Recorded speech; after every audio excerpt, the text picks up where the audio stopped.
આગળ વાત કરીએ ભાવનગર દારૂકાંડની તો ભાવનગરમાં નકલી દારૂકાંડમાં મૃત્યુઆંક વધ્યો છે। નકલી દારૂ પીધા પછી વધુ 2 લોકોના મોત થયા।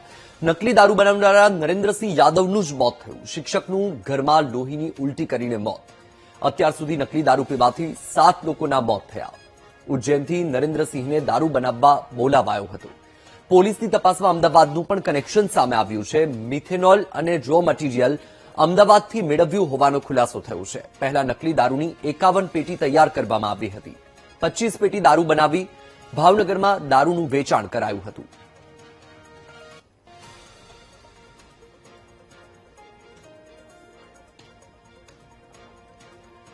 તો આપને જણાવી દઈએ કે ભાવનગરમાં જે નકલી દારૂકાંડ સામે આવ્યો છે તેમાં હવે સતત મૃત્યુઆંક વધી રહ્યો છે। પહેલા 3 લોકોના મૃત્યુના અહેવાલ હતા।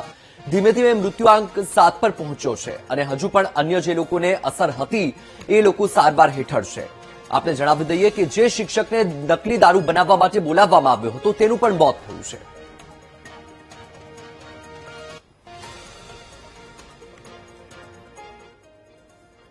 ભાવનગરમાં નકલી દારૂકાંડ મામલે એક પછી એક મોટા ખુલાસા થઈ રહ્યા છે। કૌભાંડમાં મધ્યપ્રદેશ અને અમદાવાદનું કનેક્શન સામે આવ્યું।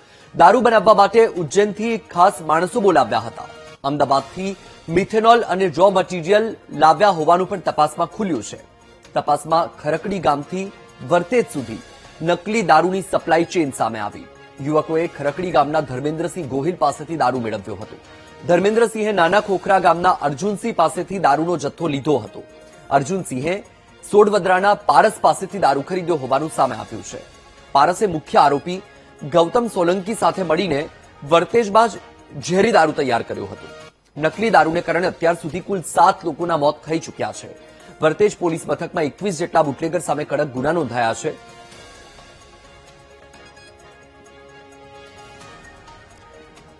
વધુ માહિતી આપી રહ્યા છે સંવાદદાતા કિશન બારૈયા। કિશન, ભાવનગર જે નકલી દારૂકાંડ સામે આવ્યો છે તેમાં મૃત્યુઆંક પણ વધી રહ્યો છે, બીજી તરફ તપાસમાં ખુલાસા પણ થઈ રહ્યા છે। અત્યારની લેટેસ્ટ અપડેટ શું?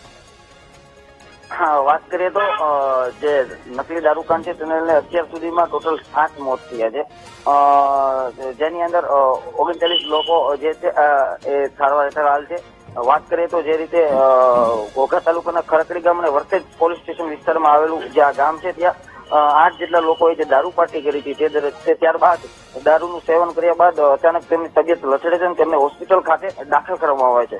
ત્યારબાદ એકનું મોત થાય છે।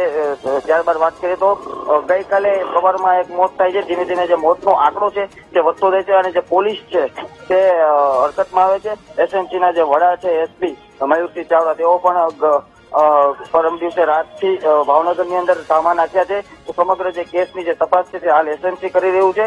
વાત કરીએ તો ગઈકાલે મોડી રાતે જે મુખ્ય સૂત્રધાર જે રહીશ છે તેને મધ્યપ્રદેશના જે ઇન્દોર છે ત્યાંથી તેને ધરપકડ કરવામાં આવી હતી। તેને ઝડપ્યો હતો અને ભાવનગર આવવા માટે વહેલી સવારે ત્યાંથી નીકળી ગયા છે। આજે આખો દિવસ અંદર જે રહીશને છે તે ભાવનગર લાવવામાં આવશે અને તેની પણ પૂછપરછ કરવામાં આવશે। જે ગૌતમ છે તેની પણ ધરપકડ કરી છે। વાત કરીએ તો ગઈકાલે રાત્રે એસએનસી સાથે સ્થાનિક પોલીસ અને એલસીબી ટીમે સર્ચ ઓપરેશન કર્યું હતું। જે સર્ચ ઓપરેશન 7 થી 8 જેટલા જે બુટલેગરો છે તેના ઘરે જઈને ત્યાં સર્ચ કર્યું હતું। હાલ વાત કરીએ તો જે તમામ જે હાલ જે આરોપીઓ જે પકડ્યા છે જે બુટલેગરો છે તેમને આજે કોર્ટમાં પણ રજૂ કરવાના છે। જી, માહિતી બદલ આભાર।